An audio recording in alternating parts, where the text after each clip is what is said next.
الحمد للہ رب العالمین وصلی اللہ علی نبی الکریم وعلی آلہ الطیبین الطاہرین المعصومین المنتجبین اما بعد یا ایھا الرسول بلغ ما انزل الیک من ربک۔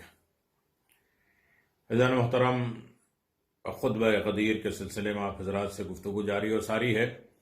11ویں منزل پر رسول خدا صلی اللہ علیہ وسلم فرماتے ہیں کہ یا معاشر الناس الحجاج معون ونقاتهم مخلف علیہم واللہ لا یضیع اجر المحسنین۔ معاشر الناس حج البیت بکمال الدین وتفقہ ولا تنصروا علی مشاہد الا بتوبۃ واخضاع۔ اللہ اکبر۔ 11ویں منزل پر پیغمبر اسلام صلی اللہ علیہ وسلم فرماتے ہیں بتحقیق حج اور عمرہ شاعر خداوندی میں سے ہے۔ جو بھی حج اور عمرے کا قصد رکھتا ہے وہ صفا و مروہ کے درمیان طواف کر سکتا ہے، صحیح کر سکتا ہے، اور جو اعمال صالحہ انجام دے گا خدا اس کی جزا دینے والا اور اس کے عمل سے آگاہ ہے۔ اے لوگو، خانہ کعبہ کی زیارت کے لیے جاؤ۔ جو گھرانہ بھی مکے میں داخل ہو خدا اسے غنی کر دے گا، اور جو خاندان مکے سے منہ موڑے گا وہ فقیر اور فقر میں مبتلا ہو جائے گا۔ اے لوگو، جو مومن بھی حج کرے گا تو اس کے گزشتہ گناہ بخش دیے جائیں گے، اور گویا حج کے بعد نئے سرے سے اس نے اپنی زندگی کا آغاز کیا۔ اے لوگو، حجاج بیت الحرام کی مدد ہوتی ہے، اور ان کے سفر میں جو بھی اخراجات ہوتے ہیں ان کے لیے اخراجات کا ذخیرہ ہے۔ خداوند عالم اعمال صالحہ انجام دینے والوں کی جزا کو ضائع نہیں ہونے دیتا۔ اے لوگو، ضروری استطاعت اور کامل دین کے ساتھ حج انجام دو، اور مراسم حج سے اس وقت تک نہ پلٹنا جب تک تمہارے گناہ معاف نہ ہو جائیں۔ اے لوگوں، نماز قائم کرو، زکوٰۃ ادا کرو جس طرح خداوند عالم نے حکم دیا ہے۔ اگر کچھ مدت تمہاری ایسی گزری کہ جس میں تم نے احکام الہی کی بجا آوری نہ کی یا بھول گئے تو علی علیہ السلام تمہارے درمیان تمہارے صاحب امر اور احکام خداوندی کو تمہارے سامنے بیان کریں گے۔ علی وہ شخص ہے جس کو خدا نے میرا جانشین مقرر کیا، وہ تمہارے سوالات کے جوابات دیں گے، اور جو کچھ تم نہیں جانتے ہو وہ سب تمہارے لیے بیان فرمائیں گے۔ آگاہ ہو جاؤ، حلال حرام اتنے زیادہ ہیں کہ ایک مجلس میں تمہارے سامنے بیان نہیں کیے جا سکتے۔ یہ پیغمبر اسلام فرماتے ہیں، اور ان تمام کا تعارف نہیں کروایا جا سکتا، اور ان کے امر و نہی کا حکم نہیں دیا جا سکتا۔ پس خدا صاحب عزت و جلالت کی طرف مجھے حکم دیا گیا ہے کہ علی امیر المؤمنین کے لیے تم لوگوں سے بیعت لوں، اور ان کے بعد آنے والے اماموں کی بھی بیعت کروں، اور وہ امام جو مجھ سے اور علی سے ہیں ان کا آخری قائم مہدی ہے جو قیامت تک حق سے فیصلہ کرے گا۔ اے لوگو، ہر حلال جو تمہیں میں نے بتایا ہے، ہر حرام جس سے میں نے تمہیں روکا ہے، اس کا حکم ہمیشہ کے لیے ہے، نہ کہ میں اس سے پلٹا ہوں کہ بدل دوں، اور نہ ہی میں نے ان میں کوئی تبدیلی کی ہے۔ اس حقیقت کو ہمیشہ یاد رکھنا اور محفوظ رکھنا، اس کی تلقین کرنا، یاد دہانی کراتے رہنا، اس میں کوئی تبدیلی کرنے والا نہیں ہے۔ بتحقیق میں مکرر کہہ رہا ہوں، بار بار کہہ رہا ہوں کہ نماز قائم کرو، زکوٰۃ ادا کرو، امر بالمعروف نہی عن المنکر کرتے رہنا۔ یہ ہے سب غدیر کا خطبہ۔ علی ولی اللہ پڑھنے والوں، یہ سارے پیغامات ہیں پیغمبر کے۔ ہم صرف ولایت تک نہ رک جائیں۔ آواز دیا امر بالمعروف، لوگوں کی اچھائی، ہدایت، برائیوں سے روکنا، نماز قائم کرنا، زکوٰۃ ادا کرنا۔ آگاہ ہو جاؤ، اصل میں امر اور نہیں میرے فرامین پر عمل کرنے کا نام ہے۔ میرے آرڈر کو فالو کر لو، یہ امر ہے۔ میرے منع چیزوں کے رک جاؤ، یہ نہیں ہے۔ لہذا میری وصیت سب تک پہنچا دو اور اس کو انجام دینے کا حکم دو۔ اس کی مخالفت سے لوگوں کو ڈراؤ، یہ میرے صاحب عزت اور جلال خدا کا حکم ہے۔ جان لو کہ امر بالمعروف اور نہی عن المنکر امام معصوم کے وجود کے بغیر وجود میں نہیں آ سکتا۔ یہ ساری چیزیں ولایت کے ساتھ ہے۔ امر و نہی، جتنے بھی اچھے لوگ آرڈر دیتے رہے، آؤ تبلیغ کی باتیں کریں، آج یہ دین کی باتیں کریں، جہاں ولایت علی نہیں ہے وہاں یہ کچھ نہیں ہے۔ امام معصوم، پیغمبر فرماتے ہیں امام معصوم کے وجود کے بغیر یہ امر نہیں ہو سکتا۔ اے لوگو، علی کے بعد آنے والے اماموں جو سب ان کی اولاد ہیں کا تعارف قرآن نے کروا دیا ہے، قرآن نے سب کے نام بتا دیے ہیں، سب کے تعارف کرا دیے، سب کی پہچان کرا دی، اور میں نے بھی تمہارے سامنے ساری پہچان کروا دی۔ وہ سب مجھ سے ہیں اور میں ان سے ہوں، جیسا کہ خداوند عالم خود قرآن مجید میں ارشاد فرماتا ہے کہ ہم نے امامت کو ایک ہمیشہ رہنے والی حقیقت کی صورت میں اولاد پیغمبر میں قرار دیا ہے، سورہ زخرف آیت نمبر 28۔ اور میں بھی کہتا ہوں کہ جب تک تم لوگوں نے قرآن و عطرت سے تمسک کیا ہرگز گمراہ نہیں ہوگے۔ اے لوگوں، تقوی روز قیامت سے ڈرو، جیسا کہ خداوند عالم کا ارشاد، اللہ نے ارشاد فرمایا کہ قیامت کا دن زلزلہ کوئی معمولی نہیں، ایک بڑی چیز ہے۔ روز قیامت کا زلزلہ کوئی معمولی چیز نہیں ہے، بہت بڑی چیز ہے۔ موت کو یاد کرو اور خداوند عالم کی بارگاہ میں حساب و کتاب، اپنے اعمال کے ترازو اور محاسبے کو یاد رکھو، جزا اور سزا کو یاد رکھو۔ جو بھی اعمال نیک کے ساتھ آیا اسے اس کی جزا ملے گی، اور جو بھی برائیوں کے ساتھ آئے جنت سے کوئی فائدہ نہ اٹھا پائے گا اس برائی کے ساتھ، اگر علی ولی اللہ نہیں ہے۔ نمبر 12، علی علیہ السلام کے عمومی اور جنرل بیعت کا حکم۔ پیغمبر اسلام نے فرمایا، اے مسلمانوں، تمہاری تعداد اس سے کہیں زیادہ ہے کہ تم لوگ خود اپنے ہاتھوں سے اپنے تپتے صحرا میں، بھیانک دھوپ میں میرے ہاتھ پر بیعت کر سکو۔ لہذا خداوند عالم کی جانب سے مجھے حکم ہوا ہے کہ میں تم لوگوں سے ولایت علی اور ان کے بعد آنے والے اماموں کی امامت جو میرے اور علی کے اولاد میں سے کے بارے میں قرار لے لوں، بیعت لے لوں، وعدہ لے لوں۔ میں تم لوگوں کو اس بات سے آگاہ کر چکا ہوں کہ میرے فرزند علی کے صلب سے ہوں گے، کہیں اور خاندان سے نہ ڈھونڈنا، وہ میری خاندان کے ہوں گے، علی کی نسل سے ہوں گے۔ لہذا تم لوگ کہو کہ یا رسول اللہ، ہم آپ کا فرمان سن رہے ہیں اور آپ کو تسلیم کرتے ہیں، اس پر راضی ہیں اور اس کے اس حکم کی اطاعت کرتے ہیں جو کہ خداوند عالم کی طرف سے آپ نے ہم تک پہنچایا ہے۔ جو ہمارا رب ہے، ہم اس کا پیمان پر، جو کہ حضرت علی بن ابی طالب کی ولایت اور ان کے بیٹوں کی ولایت کے سلسلے میں ہے، اپنے جان اور دل کے ساتھ، اپنی زبان اور ہاتھوں کے ذریعے آپ کی بیعت کرتے ہیں، اور اس بیعت پر زندہ رہیں گے، مریں گے، اٹھائے جائیں گے، اور اس میں کسی قسم کی تبدیلی یا تغیر نہیں آئے گی، اس میں کسی قسم کا شک اور تردید نہیں ہوگا، اور اس سے روگردانی نہیں کریں گے، اور اس سے عہد و پیمان نہیں توڑیں گے۔ خداوند عالم اور آپ کی اطاعت کرتے ہیں، اور علی امیر المؤمنین اور ان کے بیٹوں کی اطاعت کرتے ہیں۔ یہ سب امت کے امام ہیں، وہ امام جن کا آپ نے تذکرہ کیا ہے آپ کی اولاد میں سے ہیں، اور حضرت علی ابن ابی طالب کے نسل سے ہیں، صلب سے ہیں۔ امام حسن امام حسین کے بعد آئیں گے۔ حسن حسین علیہ السلام کے میرے نزدیک مقام کے بارے میں پہلے تمہیں میں آگاہ کر چکا ہوں، بتا چکا ہوں۔ خداوند عالم کے نزدیک ان کی قدر و منزلت کا تذکرہ کر چکا ہوں۔ امانت تم لوگوں کو دی گئی ہے، یعنی کہہ دیا گیا ہے کہ یہ دو بزرگوار ہستیاں جوانان جنت کے سردار ہیں، اور میرے اور علی کے بعد امت مسلمہ کے امام ہیں۔ تم سب مل کر کہو کہ ہم اس حکم میں خدا کی اطاعت کرتے ہیں، اور اے رسول خدا، آپ کی حضرت علی ابن ابی طالب کے حسنین علیہ السلام کی اور ان کے بعد آنے والے اماموں کی اطاعت کرتے ہیں، جن کی امامت کا آپ نے تذکرہ کیا اور ہم سے عہد و پیمان لیا، ہمارے دل اور جان زبان ہاتھ سے بیعت لی جو آپ کے قریب تھے، یا زبان سے قرار لیا، اس عہد و پیمان میں تبدیلی نہ کریں گے۔ خداوند عالم کو اس پر گواہ بناتے ہیں جو گواہی کے لیے کافی ہے۔ اے رسول خدا صلی اللہ علیہ وسلم، آپ ہمارے اس پیمان پر گواہ ہیں۔ ہر مومن پیروکار ظاہری اور چھپی، فرشتگان خدا اور خدا کے بندے اور خدا، ان سب لوگوں کے گواہ ہیں۔ اے لوگو، کیا کہتے ہو؟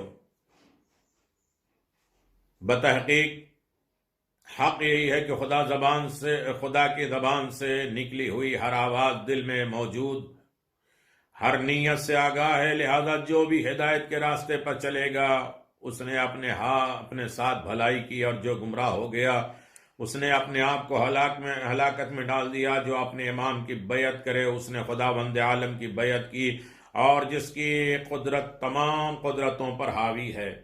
اے لوگوں، پرہیزگار ہو جاؤ، علی امیر المؤمنین کی بیعت کرو، اور حسن اور حسین علیہ السلام اور ان کے بعد آنے والے اماموں کی بیعت کرو۔ یہ سب ہمیشہ باقی رہنے والا پاک کلمہ ہے۔ خدا ہیلا اور بازو اور دھوکہ باز کو ہلاک کر دیتا ہے۔ جو وعدہ وفا کرے گا اور عہد کو قائم کرے گا، خدا کی رحمت اسے دیکھ رہی ہے، اور جو وعدے کو توڑے گا اس نے اپنے خسارے میں عمل کیا۔ اے لوگو، جو کچھ میں نے تمہارے لیے کہا ہے اس کا اقرار کر لو، ایکسپٹ کر لو۔ علی کو بعنوان امیر المومنین سلام کرو، علی کو امیر المومنین کہہ کے سلام کرو، کہو کہ ہم نے سن لیا اور اس کی اطاعت کر لی۔ خدایا، ہم تجھ سے مغفرت طلب کرتے ہیں اور تیری طرف پلٹ کر آئیں گے، اور کہو کہ اس خدا کی حمد و ثنا جس نے ولایت علی کی جانب ہماری ہدایت کی، اور اگر خدا ہماری ہدایت نہ فرماتا تو ہم ہرگز ہدایت یافتہ نہ ہوتے۔ اے لوگو، بتحقیق فضائل علی علیہ السلام جو خداوند عالم نے قرآن مجید میں ذکر کیے ہیں بہت زیادہ ہیں، اور ان تمام فضائل کو ایک خطبے میں بیان کرنا ممکن نہیں ہے۔ لہذا اگر کوئی تمہارے سامنے حضرت علی ابن ابی طالب کے فضائل بیان کرے تو اس کی تصدیق کرو۔ اے علی، جس نے بھی خدا اور اس کے رسول اور حضرت علی ابن ابی طالب اور اس کے بعد آنے والے اماموں کی اطاعت کی، جن کا تعارف جن کی پہچان میں نے کروایا، تو وہ بہت سعادت اور پہنچ گیا، بلندی تک پہنچ گیا، کامیاب ہو گیا۔ اے لوگوں، جس نے حضرت علی ابن ابی طالب کی بیعت کرنے میں سبقت کی، آگے گیا، امیر المومنین کو سلام کیا، وہ کامیاب ہوا، اور اس کے لیے جنت نعیم ہے۔ اے لوگوں، ایسی بات کہو جس سے خدا خوشنود اور راضی ہو جائے۔ پس اگر تم سب کے سب اور سارے اہل زمین کافر ہو جاؤ تو اس سے خدائی کو کوئی نقصان نہیں ہوگا۔ خدایا، تمام مومنین اور مومنات کی مغفرت فرما، اور کافروں پر اپنا قہر اور عذاب نازل فرما۔ تمام تعریف اس خدا کے لیے مخصوص ہے جو عالمین کا رب ہے۔ یہ پورا کا پورا خطبہ رسول خدا صلی اللہ علیہ وسلم کا ہے۔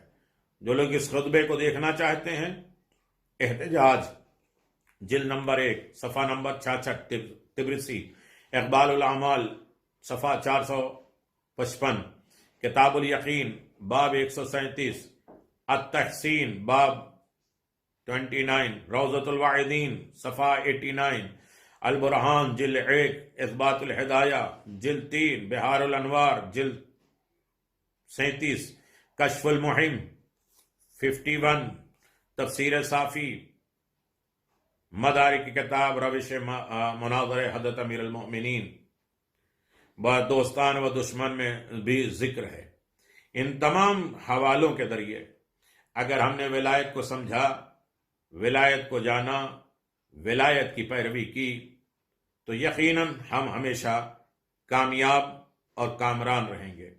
ہمیشہ ولایت علی ابن ابی طالب الحمدللہ رب العالمین وصلی اللہ علی سیدنا محمد وعلی بیتہ اطہار ومنتجمین علی جمیع الانبیاء والمرسلین۔ آپ دیکھیں، واقع غدیر ایک ایسا واقعہ ہے جو اپنے بارے میں ہر قسم کے رد عمل اور مثبت اور منفی نقطہ نظر کے باوجود پوری تاریخ اسلام پر اثر انداز ہے، اور ہر آدمی خوفزدہ ہے آخری غدیر کے وارث سے۔ ولایت علی پر سب کی جان جاتی ہے، اور اس نے اسے اپنے گرفت میں رکھا ہے، اور اسے واقعے نے اسلامی معاشرے میں گہرے اثبات مرتب کر لیے۔ لہذا اسے ایک ضمنی اور جزوی یا اس کا ایک پارٹ، ایک اسلام کا حصہ نہیں سمجھنا چاہیے، مکمل دین سمجھنا ہے اور اسے نظر انداز نہیں کرنا۔ اسی طرح تاریخ اسلام کے مختلف حوادث اور واقع غدیر کے اثرات اور ان کے وسیع اسلامی حیثیت پر توجہ کیے بغیر اسے محض ایک مسلکی مسئلہ بھی قرار نہیں دینا چاہیے کہ یہ تو شیعوں کا مسئلہ ہے۔ واقع غدیر کے مطالعے کے دوران ہم ایسی متعدد روایتیں اپنے سامنے رکھیں جس کو کاٹنا ناممکن ہے، اور یقیناً ہر انسان دیکھ لے کہ واقع غدیر تک پہنچ جائے اور الفاظ کے معمولی فرق میں اس بات کو بیان کیا گیا ہے۔ پیغمبر نے فرمایا کہ من کنت مولا فہذا علی مولا، سب نے نقل کیا ہے الگ الگ لفظوں میں، جس کا میں مولا ہوں یہ علی اس کے مولا ہے۔ کتاب غدیر نے مکمل اس کا تعارف کرایا۔ اعلان ولایت، خداوند عالم نے قرآن مجید میں فرمایا یا ایھا الرسول بلغ ما انزل الیک من ربک وان لم تفعل فما بلغت رسالہ واللہ یعصمک من الناس، سورہ مائدہ 5واں سورہ آیت نمبر 67۔ پھر فرمایا الیوم اکملت لکم دینکم واتممت علیکم نعمتی ورضیت لکم الاسلام دینا، سورہ مائدہ آیت نمبر 3۔ مفسرین کہتے ہیں کہ پہلی آیت یا ایھا الرسول بلغ حجت الوداع سے واپسی کے موقع پر نازل ہوئی۔ سورج آسمان کے بیچ اور 20 پوری آب و تاب اور گرمی اور چمک کے ساتھ موجود تھا۔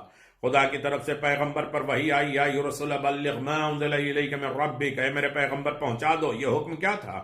حضرت علی بن ابی طالب کے ولایت کا اعلان تھا، کیونکہ نزدیک ہے کہ آپ اپنے رسول کو اپنے پاس بلائیں اور حضرت اس دنیا سے کوچ کر جائیں۔ ایسی صورت میں آپ امت کے انتظام کر کے جا رہے ہیں۔ علی اور ان کے بعد ان کی نسل میں آنے والے امام اور دین اور مذہب، شریعت، سب کچھ آپ نے اپنے خطبے میں ڈال دیا، اور پھر اس کے بعد آپ گھبرائیے نہیں، میں آپ کی حفاظت کروں گا۔ وَإِن لَّمْ تَفْعَلْ بَلَّغْتَ رِسَالَةَ، اگر یہ نہیں پہنچایا تو آپ نے کچھ بھی نہیں پہنچایا۔ یہ سارا خطبہ آپ اپنے ذہن میں رکھیے۔ ولایت کے معنی حاکمیت کے ہیں، ولایت کے معنی صرف دوست کے نہیں ہے۔ پیغمبر اسلام صلی اللہ علیہ وسلم کا ارشاد ہے من کنت مولا سے یہ بات سامنے آتی ہے کہ ولایت سے مراد حاکمیت ہے، سرپرستی ہے، اقتدار ہے اور مسلط ہے، صاحب اختیار ہے۔ کیونکہ اگر یہاں مولا سے مراد حاکمیت نہ ہو تو پیغمبر کی اس تمہید کا موضوع سے کوئی رابطہ نہیں ہے۔ پھر اس کے بعد حضرت نے فرمایا اللہم وعلی من والا بار الہ، جو کوئی اس سے محبت کرے تو بھی ان سے محبت کر۔ اس مقام پر پیغمبر کی مد نظر وہ حاکم ہے جسے مدد اور نصرت کی ضرورت ہوتی ہے، جسے اس بات کی ضرورت ہوتی ہے کہ حق ہر حال میں اس کے ساتھ رہے۔ یہ سوچو، اللہ نے خود کہا ہے ان ینصر اللہ تنصرکم، اگر تم اللہ کی مدد کرو گے، یعنی ہم بندے ہو کے بھی خدا کی مدد کریں، تو اگر ادھر حاکم ولی کے مدد کریں گے تو اصل میں میری مدد ہوگی۔ اسی لیے پیغمبر نے یہ مدد کر کے اعلان کر دیا۔ بعض لوگ کوشش کرتے ہیں کہ من کنت مولا فہذا علی مولا کی تفسیر کریں، جو کوئی مجھ سے محبت کرتا ہے وہ علی سے محبت کرے، جو کوئی میری نصرت اور مدد کرے وہ میرے علی کی نصرت کرے۔ ایسے لوگوں کا جواب میں یہ بات کہی جا سکتی کہ اتنی سی بات بیان کرنے کے لیے اتنے عظیم اجتماع اور مسلمانوں کو اس قدر مشقت اور زحمت اور سختی میں ڈالنے کی ضرورت کیا ہے؟ اس طرح پیغمبر کی جانب سے علی کے مددگار لوگوں کے حق میں دعا کرنے کی ضرورت کیا ہے؟ یعنی ان بحثوں کو میں آپ کی خدمت میں بیان کر چکا ہوں۔ ولایت کے لیے حضرت علی ابن ابی طالب کے انتخاب کی وجہ بھی اگر انسان تلاش کرے کہ کیوں علی کو کیوں، اس لیے کہ شب ہجرت میں بھی علی شب اور روز پیغمبر کے ساتھ رہا کرتے تھے۔ یہی وجہ ہے کہ وحی کے بارے میں پیغمبر نے آپ سے فرمایا انک تسمع ما اسمع وترى ما ارى، جو چیزیں میں سنتا ہوں وہی تم سنتے ہو، جو میں دیکھتا ہوں وہ تم دیکھتے ہو۔ یعنی ایک بالکل پیغمبر کے دوست، ہم منصب، ہم طریقہ، وہی خلافت کے لیے حضرت علی ابن ابی طالب کی اہلیت بھی تھی، اس کے علاوہ کوئی حقدار نہیں تھا خلیفہ ہونے کا۔ اس کو بھی پیغمبر اسلام نے بارہا بیان کیا۔ پیغمبر کا حضرت علی کو اپنی سرپرستی میں لینا یہ بھی ایک کمال ہے۔ علمنی شئنا ابلغ الخطوات، یہ مجھے کسی ایسی چیز کی تعلیم دیجیے جس سے آپ کے نزدیک میرا رتبہ بڑھ سکے۔ یہ امیر المومنین کا ہے۔ امام جعفر صادق علیہ السلام نے فرمایا انظر الی ما بلغ بہ علی من الخطوات عند اللہ تعالی، اس چیز کو دیکھو، اس پر عمل کرو جو رسول خدا کے نزدیک علی کے اس رتبے تک پہنچنے کا باعث ہے۔ انہوں نے راستگوئی اور امانت داری اور کے ذریعے قدر و منزلت فرمائی ہے۔ پیغمبر نے حضرت علی کی تربیت کے اس انداز سے کی ہے کہ وہ آپ کے مانند ہو گئے، آپ کی طرح ہو گئے۔ کنت اتباع الفصیل الاخطار امہ، میں اس طرح حضرت کے پیچھے پیچھے لگا رہتا تھا، چلتا تھا جیسے اونٹ کا بچہ ان کے پیچھے پیچھے ہوتا ہے۔ یہ امیر المومنین۔ علی فرزند ایمان ہے، ابو طالب کے بیٹے ہیں، مکمل ایمان۔ روحانی تربیت کرنے والے علی ابن ابی طالب، جنگوں میں مرد میدان علی ابن ابی طالب، حدیثیں بری پڑی ہیں، میں سب کو شارٹ کرتا رہا ہوں حضرت علی کے بارے میں احادیث رسول صلی اللہ علیہ وسلم، تاکہ یہ تقریر مقابل میں کسی کے کام آ سکے۔ سوال سے کیا مسئلہ صرف جذباتی نوعیت کا ہے؟ آپ ان اقوال کی بنیاد محض کیا تھی کہ آپ نے علی کی پرورش فرمائی، یا یہ وجہ تھی کہ علی آپ کے چچا زاد بھائی تھے؟ اس صورت میں کہا جا سکتا ہے کہ آپ کے تو اور بھی بہت سے چچا اور بھائی ہیں، یا ان فرامین کا سبب یہ تھا کہ علی آپ کے داماد ہیں، لیکن اس بات کا جواب یہ کہا جا سکتا ہے کہ پیغمبر کے تو اور بیٹیاں تھیں، یوں علی کے پیغمبر کا واحد داماد تو نہیں تھا۔ اب منظر دیکھیے، ورنہ اصل میں رسول کی ایک ہی بیٹی تھی، ایک لوتی بیٹی تھی۔ وما ينطق عن الهوى ان هو الا وحی یوحی، آیت ہے سورہ نجم 53 سورہ نمبر آیت نمبر 3-4۔ تو جس طریقے سے وحی پیغمبر کے اوپر وحی علی ابن ابی طالب، علی ایک لائق محبت انسان ہے کا بھرا ہوا چیپٹر ہے، سب کو ان کی ضرورت ہے علی ابن ابی طالب کو۔ علی مجسم حق ہے۔ علی اپنی مناجات میں یہ فرماتے ہیں، فَحَبْنِي يَا إِلَٰهِي وَسَيَّدِي وَمَوْلَاي وَرَبِّي صَبَرْتُ عَلَىٰ عَذَابِكَ فَكَيْفَ أَصْبِرُ عَلَىٰ فِرَاقِكَ وَحَبْنِي صَبَرْتُ عَلَىٰ حَرِّ نَارِكَ فَكَيْفَ أَصْبِرُ عَلَىٰ عَنِ النَّظْرِ إِلَىٰ كَرَامَتِكَ۔ عشق کے پروردگار پیغمبر کے بعد علی کے درپیش مسائل اور مشکلات، علی ابن ابی طالب کے ساتھ کیا کیا کیا گیا؟ غصب خلافت چھین لی گئی، حضرت علی کا رد عمل کیا رہا؟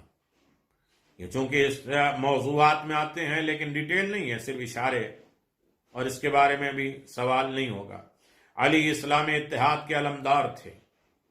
امام علی کی ذمہ داریاں کیا کیا تھیں اور کس طرح آپ نے نبھایا؟ حضرت علی کے دینی ذمہ داری، ممکن ہے یہاں یہ سوال کرنے والے کہ پیغمبر اسلام کے رحلت کے بعد جب خلافت لوگوں نے لے لیا ہے تو علی نے دینی کی ذمہ داریوں کو بھی ہاتھ میں نہیں لیا اور دینی ذمہ داری مکمل نہیں کی ہے، یہ غلط ہے۔ بلکہ ہر وقت ہر آن علی ابن ابی طالب اسلام پر، دین پر، مذہب پر، مومنوں پر، مسلمانوں پر، انسانیت کے اوپر احسان کرتے رہے۔